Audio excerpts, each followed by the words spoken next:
Comes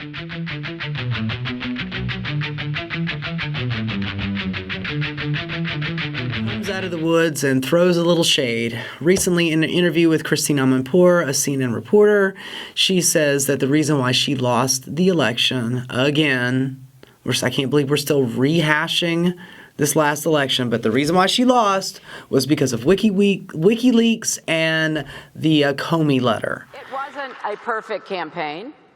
There is no such thing. But I was on the way to winning until the combination of Jim Comey's letter on October 28th and Russian WikiLeaks raised doubts in the minds of people who were inclined to vote for me but got scared off. I've been having a lot of back and forth conversations with liberals and Democrats about this topic.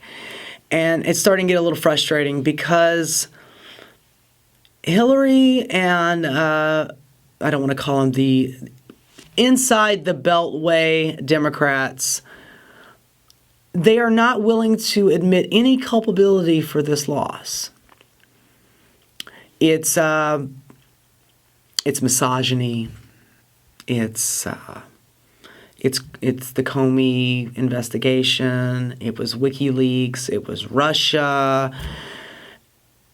And not the fact that Hillary Clinton lost to the most unpopular candidate for president ever. Not that she didn't go to the Midwest and make a push for her policy positions. She didn't talk about policy. They did a study recently, I believe it was back in January, they were rehashing this, and they said that out of all the advertising dollars that were spent during the election, 25% were geared towards policy, and the other 75% were geared towards how bad Donald Trump was. That was the Democratic, that was their whole election principle was, we are not Trump. Trump is horrible, vote for us. The problem is that nobody knew why she was running. I mean, I believe that her campaign actually floated the idea that it's her turn. Just because your name is Clinton and your husband used to be president, does that mean that it's your turn? Just because you lost in 2008 because you weren't a very good politician? Now, since Obama's out, now it's your turn? We have Obama standing up on stage next to you saying, okay, now it's her turn. I've already got my 8 years, now it's her turn. I'm with her. Stronger together. We believe in decent democratic values. The reason why Bernie Sanders did so well is because all he talked about was policy. We have evolved in the last 20 years. We realize when a politician is just spitting out platitudes and not really saying anything. I mean, maybe years and years ago, when we didn't have 24-hour news cycles, when we didn't have social media, we would listen to these people saying these, we believe in family values, and we would go, okay, well, we like this person. We're just going to vote down the line, whether you're Democrat or Republican. Doesn't really matter. They can say what they want. But now we're paying attention. And when you stand up in front of us and you don't say what you stand for, then we look right through you. Bernie had his, I'm for higher education, I'm for Medicare for all, I'm for ending the wars overseas and bringing that money back home to spend on infrastructure, to spend on green technology, which could be the next boom. Trillions of dollars are waiting to be made, but we won't do that. All of these talking points that Bernie was spitting out, people were listening to going, I like this guy. He's telling me things. He's saying these things that I want to have implemented. Now, of course, Donald Trump did the same thing on the Republican side. He ran as a populist candidate. Of course, he has no intention of following through on any things that he said. Oh, we're going to have health care for all. Yeah, right. Whatever. You just saw what he just did a couple days ago with the Republican Congress passing Trump Care 3.0. It's absolute shit.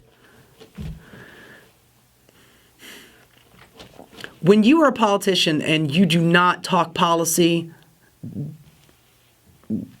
then who are you? We ask you what you stand for, and you give me platitudes and cliches. We don't know who you are. You can't just say it's your turn. Now, recently I had a lengthy discussion with several Democrats about how with the Russian influence and WikiLeaks, and even though WikiLeaks swears up and down that they didn't get this information from Russian hackers, and WikiLeaks has not lied to us, but yeah, it's Russian influence, or Comey with his letter. Now, we could debate the merit of him coming forward or not. He is a political player. And of course, he came, I think it was October 28th or 27th, he came forward with the letter, which is only like a week and a half before the election. I'm sure that had something to do with it. But my point is that you were running against the most unpopular candidate in U.S. history. You should have been 10 points above him. Not running neck and neck with him, and one little slip up like the Comey letter would just completely ruin your chances. You should have beat him by 20 points. Not this mealy mouse little 1 point here, 1 point there. Who knows who could win? This is Donald Trump you're running against. A comb-over having buffoon, reality TV star. You're supposed to be a proper politician who's been doing this for 30 years. And when we ask you what you're running for and you say values, I just want to hit you. Tell me something. I'm not saying I want you to lie to me, but I want you to be able to tell me what you stand for. When I hear Tom Perez saying, when you put hope on the ballot, Hillary Clinton ran on hope. Hillary Clinton ran on America is already great. Well, let me tell you something, honey. Maybe it is for, your certain group of people that you traffic with. But you go anywhere outside of main huge cities. Well, you actually don't have to leave the cities. You can see the poverty everywhere. You're telling me that America is already great when half of the country makes $30,000 a year or less. You cannot live on that kind of money. But that's the average. You're telling me that this country is already great when we do not have universal health care. That college tuition is outrageous. That we are over $1 trillion in debt with student loans. You're telling me that the country is already great when we have 7 wars going on across the world. That we spend over half of our discretionary spending on the military. We have 800 military bases all over the planet. Hillary Clinton wanted to have a no-fly zone in Syria, which means if Russia flies an airplane, we get to shoot it down. And then we're in a de facto state of war. She's just as war-mongering as Donald Trump is. She's a neocon, neoconservative, running as a liberal. You ask her, and she says, America's already great. You ask the majority of the people in this country, especially since the Great Recession, oh, the people on top made tons and tons of money, but wages have been stagnant. You ask her about the minimum wage, how it should be tied to inflation. $15. That's not even a living wage, but it's double what we're getting paid now. She won't even settle for that. America's already great, but we're spending money subsidizing fracking. Yet again, pushing more and more fossil fuels. Donald Trump just passed the allowing XL Pipeline and DAPL to restart, saying that we're all about American energy independence. All of that oil that they're pumping is going to be piped down through the states into the Gulf of Mexico to be refined and then shipped offshore. We're not going to get to use that oil. That's not our oil. That's for somebody else. It's one company ownership, one company to process it, and sold to another company offshore. Hillary Clinton says America is already great when half of our country is living in poverty. I'm sorry, I'm getting really frustrated about this. When Hillary Clinton was starting to run for president and they asked her why she was running for president, and she did not have a good answer, then she shouldn't have run for president.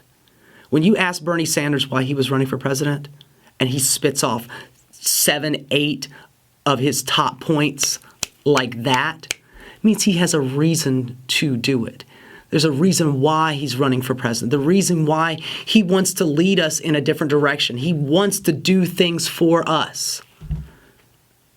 Healthcare, minimum wage, climate change, investing in our infrastructure. That doesn't just mean bridges and roadways, but subsidizing green technology instead of the $500 billion a year we spend subsidizing Exxon and Shell and fracking.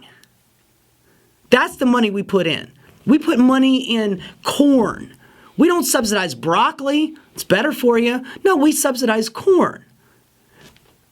Coca-Cola is nothing but corn syrup. Corn is the cheapest thing that we can grow. Well, we subsidize that. All of the things that you ask Bernie Sanders why he's running for president and he has answers for, you ask Hillary Clinton, she has no idea. She just says family values. We are past the time when a presidential candidate can just say platitudes and get elected. It is not your turn. And when the letter, we have to keep in mind the whole reason for this WikiLeaks hatred that the Democrats have for them. It's because they released DNC documents that said, Tom Perez says, I'm going to put a knife in Bernie Sanders' back. Just give me a reason why and I'll do it. Donna Brazile, Debbie Wasserman Schultz, all of them are talking with CNN, screaming and yelling at their executives saying, you need to stop giving him coverage and give it more to us. When John Podesta is slanting the campaign for Hillary against Bernie Sanders, trying to find any reason, calling him misogynist, calling him anti-Semitic. He's a Jew. Old Jewish man is anti-Semitic? Really? You going to push that one? It's the Bernie Bros. It's the Comey letter. It's the Russians. How about you were a shitty candidate who run a shitty campaign and you lost to Donald Trump? Hillary, go back to the fucking woods. This is Antoinette from Transistor Rodeo. If you like what you saw here, please subscribe for more videos and content, and you can follow me on Twitter at Transistor Rodeo.